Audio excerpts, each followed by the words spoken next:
Well, I hear God's sovereign, so I'm looking to see where you see him. See who? See Bren? And God's sovereign? I don't think it's like that. I think his God is sovereign. Oh. I've heard they're going to talk about that this morning in Lamp and Light. We should watch it. Alright, let me tune in now.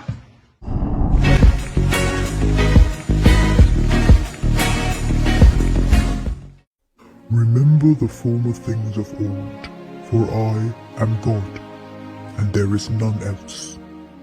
For I am God, and there is none like me, declaring the end from the beginning, and from the ancient times the things that are not yet done, saying, My counsel shall stand, and I will do all my pleasure.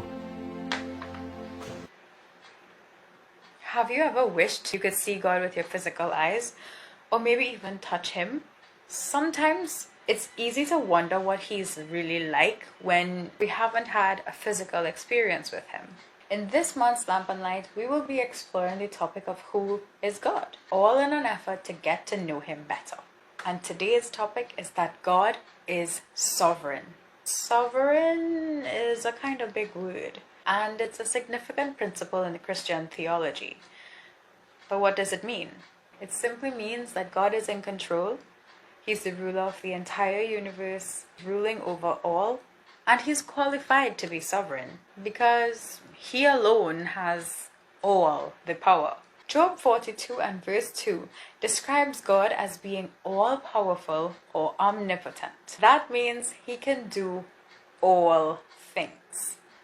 He can accomplish all things. And there is nothing too difficult or impossible for Him. He has ultimate power and authority over all, and is also the source of all power and authority. I like that.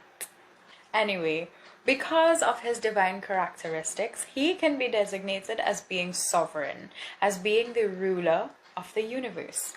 For He is all-knowing or omniscient, knowing the past, the present, and the future about everything and everyone. He's omnipresent, which means He's present everywhere, all at the same time. He isn't confined to time. And He even existed before time began. He exists in the present and is forever in the future, from everlasting to everlasting. He is eternal.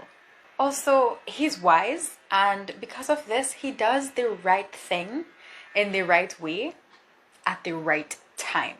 Furthermore, He has the absolute right of control by virtue of Him being the owner and the possessor of heaven and earth.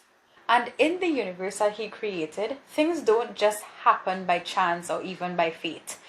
F-A-T-E, not F-A-I-T-H. It is God who plans and determines and brings all things to pass in the past, present, and future. And even though the world may seem to be in a chaotic state, God is still very much in control. As we read the biblical prophecies of the last days, we discover that they're all coming to pass right before our eyes. Reading the prophecies is pretty much like reading the newspaper right now. God in His sovereignty governs all human plans and actions. He has power and authority over nature, over earthly authority, over all daily events, and also over angels and demons. God is in the heavens and He has all power to do whatever He wants, and nobody in heaven or on earth can stop Him. He's all powerful and He's in control. That's what it means that God is sovereign. So I've heard it asked, I've asked it, I'm sure you may have asked it. If God is all sovereign, then why is there so much suffering in this world? And why do evil people seem to go unpunished? And you know what? These are fair questions. But the Bible is clear, Suffering happens because of sin. And sin happens because God, in His sovereign will, saw it fit to give man the freedom of choice. Man chooses to sin, And it is in this choice that unleashes the evil consequences of sin upon the world. Also, we should never think that God's delay in punishing an evildoer is an indication of his inability to handle a situation. For the unrepentant sinner will by no means go unpunished, as God has an appointed time for that to happen.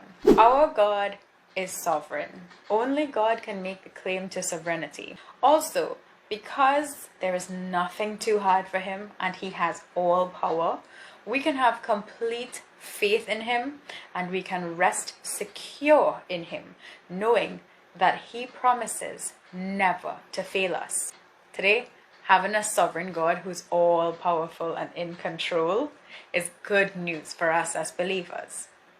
So the topic for this month is who is God, and we must know the character of God, because in previous devotionals we were talking about you must pray because there's power in prayer. How come there's power in prayer? We spoke about having faith. Having faith. Who should we have faith in? We should have a relationship with God. Why? And it's not going to be of much or good value to you if you don't know who God is. Yeah. We have to know who God is, and it's applicable to everyone. Unbelievers, so that you would know who God is, have that encounter and get saved and give your heart to God. But also to believers, because the character of God is still being revealed. So it's something we are supposed to be seeking his face constantly. And there is this notion of who God is via pictures. So there are a lot of pictures out there with Jesus, and he's there like on a cloud, and hailing somebody out or something, I don't know, and there's a Cupid looking person on a harp, and that's just a picture of Jesus, this frail representation of God, and people take that alone. So it's like a figment of your imagination somewhere in the back there, rather than who God is. That when I'm ill, I can call on this God. When I need provision, this is the God who provides. This is the God who is God above all gods. He is King of kings and Lord of lords, and there is none else like unto him. So it's very important for us to seek the face of God and know who God is. So the discussion question: why is it important for us to know that God is sovereign? Because we say it all the time, the sovereign God. Why is it important for us to know that God is sovereign? And remember, sovereign is that God is in control. He is the ruler of the universe. He is all-knowing. He is all-powerful. He is all-present. And that's the meaning of sovereign. So why should we know that God is sovereign? Yeah? So one of the things that we would have come up with, I think, knowing that God is sovereign, it puts things in perspective. It puts our lives in perspective with regards to our personal situation and other things that we see out there. So, for instance, if we know that God is sovereign and He is all powerful and He's all knowing, that God who is in control has a plan for my life, and His plans for me are for good. And it's the all knowing God. He's a wise God, so His plan will be better than anything I could think of. And He is in control, so nothing could really stop that plan.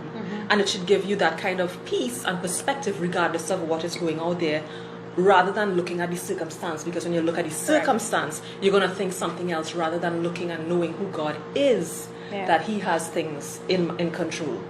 So the reference you were making just now to God coming out of the clouds, when your image of Christ is just that, it's just an image of this divine being in the clouds, you're not feeling that connection. You're not connecting that this God is a God that is with me. And so recognizing that the Bible actually talks about God being sovereign, it pretty much removes the word impossible from our vocabulary. Matthew chapter 19 verse 26 talks about with man things are impossible, but with God nothing is impossible. So we really have to focus on changing our perspective of who God is. Another picture.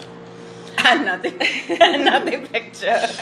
As well as, I think another part of the perspective is perspective with regards to other things for us. So for instance, we see a lot of wickedness in the world. People don't hide wickedness anymore. It's displayed. It's bold. It's bold, and they're proud of it. They're fine. They're fine with it. And we sometimes as believers, it helps us know our place. So for instance, I get very annoyed with some of the things that I see. I get very annoyed at some of the things that I see, and you wonder how or why are they getting away with it? Why is it okay? And we also have to, because it could be very frustrating. But we have to remember as well, and God said, vengeance is mine, I will repay, thus saith the Lord. Because sometimes we find ourselves in a position of wanting to repay. And God is still sovereign, and God sees it. And God still has a plan for their lives and what is happening, and hence know your place, because it's still God in control. So Correct. and yes, I'm human, we are human, we will get annoyed. But sometimes there's a lot of venom coming out of us in seeing what's happening, and that is misplaced. We are not supposed to be there, because just food for thought, because timers are off. If one of those people who are doing wicked, evil, they repent and give their heart to the Lord, would the sovereign God forgive them? Think Of course about he that. would. Well, Yeah. so hence we have to trust God in Yeah. His wisdom, and that He is God. He is in control. Yes. He is God, and God alone. He is sovereign.